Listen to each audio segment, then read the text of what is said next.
What I want to do in this video is introduce you to some of the big picture ideas that are involved with contract law. So, most of us have dealt with contracts before. Contracts are a ubiquitous feature of life in the modern world, and contracts are one of the key features of the legal practice. So, if you look up the elements of a contract, you will most likely find a list of six elements. So, we have offer, acceptance, awareness,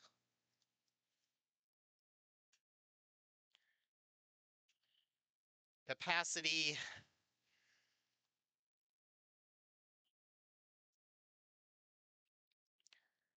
consideration. And the term consideration, as it's used in contracts, doesn't mean like mental consideration, but it is instead a legal phrase that refers to a bargained for exchange. Or another way of thinking about it is a quid pro quo. So, in order to form a contract, you have to have something being traded between two parties. And the final element is legality. Now, personally think that this list is way too long. So, these first four elements, I think, can be fairly organized under the concept of mutual assent. And that is to say, a meeting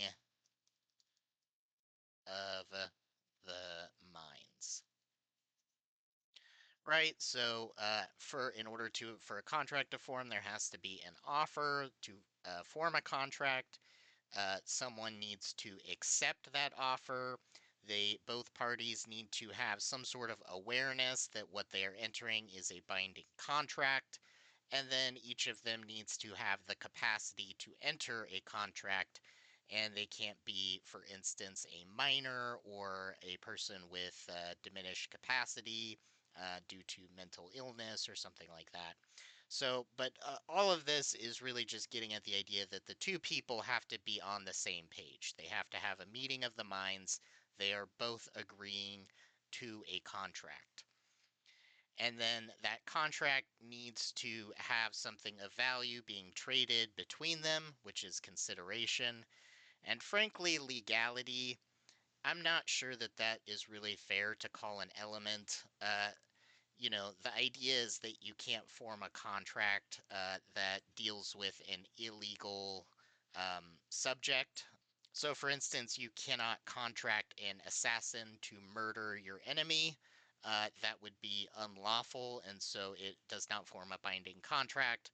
Frankly, I think that that's kind of silly to call that an element. Like the fact that you cannot contract to break the law is sort of the whole point of having laws. So if you get rid of all of this superfluous content, you're really just left with two elements of a contract. And those elements are mutual assent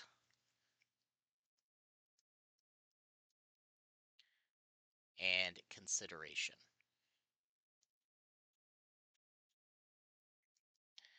And so contracts themselves are actually a pretty simple subject in that you can pretty easily form a contract. You just need to have these two things. But contract law can be quite confusing because a lot of what contract law is about is dealing with situations in which a contract has not been formed. And so, in order to avoid failing to make a contract when that was what you were intending to do, you kind of need to know the outer bounds of what courts will consider proper mutual assent and proper consideration.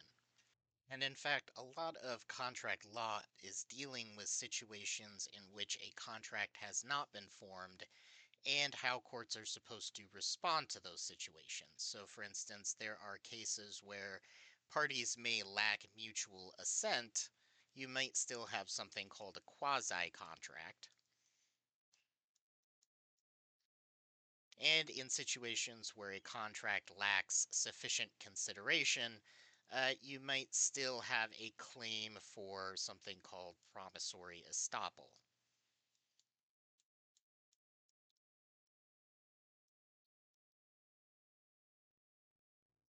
There are also certain issues beyond the elements of a contract that need to be considered, and one of those is, for instance, remedies. So there are a few different remedies that can be assigned for breach of contract.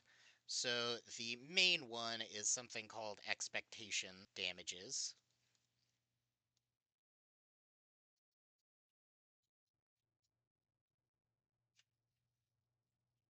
And this is sometimes referred to as the benefit of the bargain.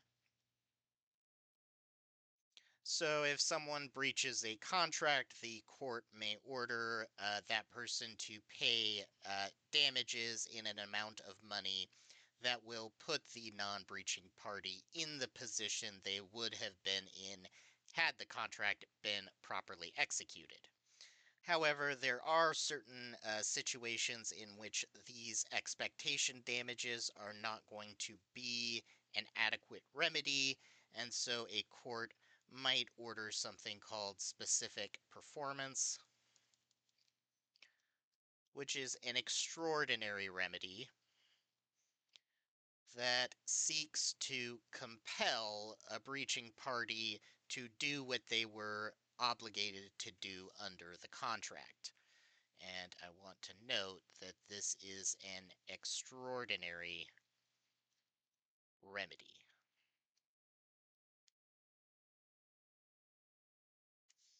And beyond these two remedies, there are also remedies for non contracts. So you might have restitution.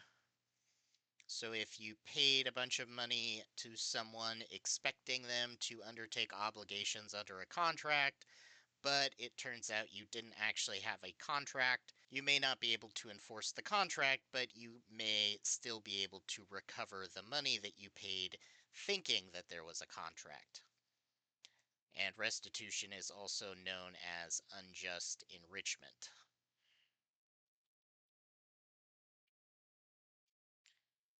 And the opposite of this can occur if you do a bunch of work for someone, expecting that you will be paid under a contract, but it turns out that there is no contract. You might be entitled to something called quantum meru.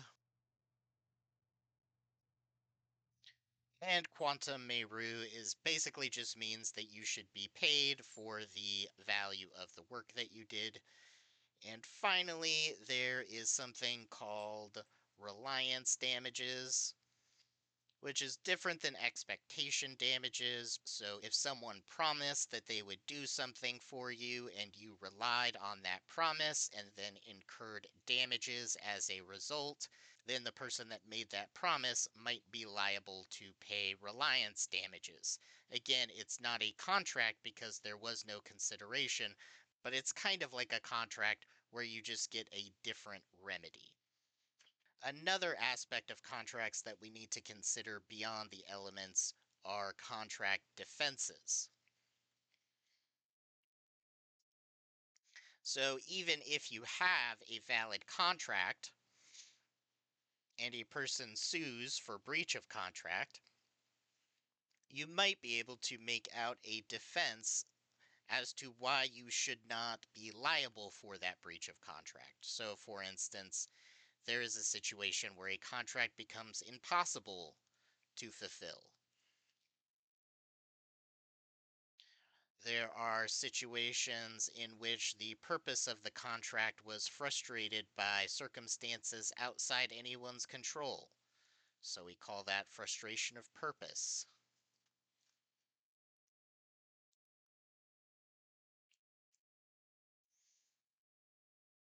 A contract may have been entered as a result of fraud or duress, and in that instance, it would not be enforceable. You might also make the argument that yes, we have a contract, but the terms of the contract are so oppressive that it is unconscionable and should not be enforced. And there is one final contract defense, which is called the statute of frauds.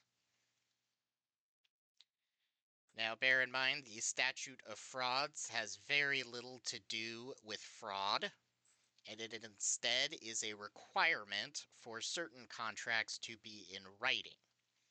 And so, if you have formed a contract that was not in writing, that should have been in writing, you don't have a contract, or rather, the person who you're trying to enforce the contract against has this defense that the contract didn't comply with the statute of frauds and therefore is unenforceable. And there are many other defenses, for instance, this idea of legality. So, if a contract is illegal, then that can potentially be a defense against a breach. Now, moving on, I want to also talk about the source of contract law. So, let's talk about where contract law comes from. So, for the most part, contracts are a matter of common law.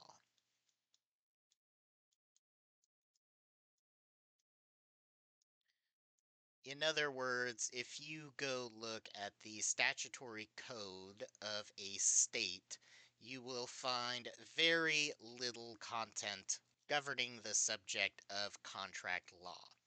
And in fact, historically, the only real statutory law that dealt with contracts was that statute of frauds that we talked about, which said that certain contracts need to be in writing.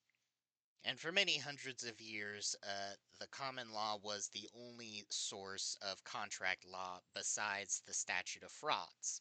But in the 20th century, there was a statutory enactment that dealt with some contracts, and that is known as the Uniform Commercial Code. And the Uniform Commercial Code deals with contracts involving the sale of goods, or in other words, the subject of sales.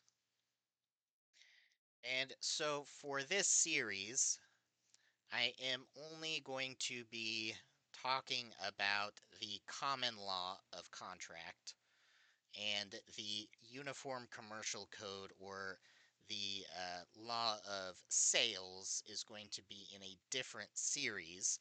But I do want to prime you on a couple key differences between common law contracts and contracts under the Uniform Commercial Code. And in particular, and the main difference between these two is that the Uniform Commercial Code makes it easier to form contracts. So there are many situations in which a contract can be formed under the Uniform Commercial Code where it wouldn't be formed under the common law.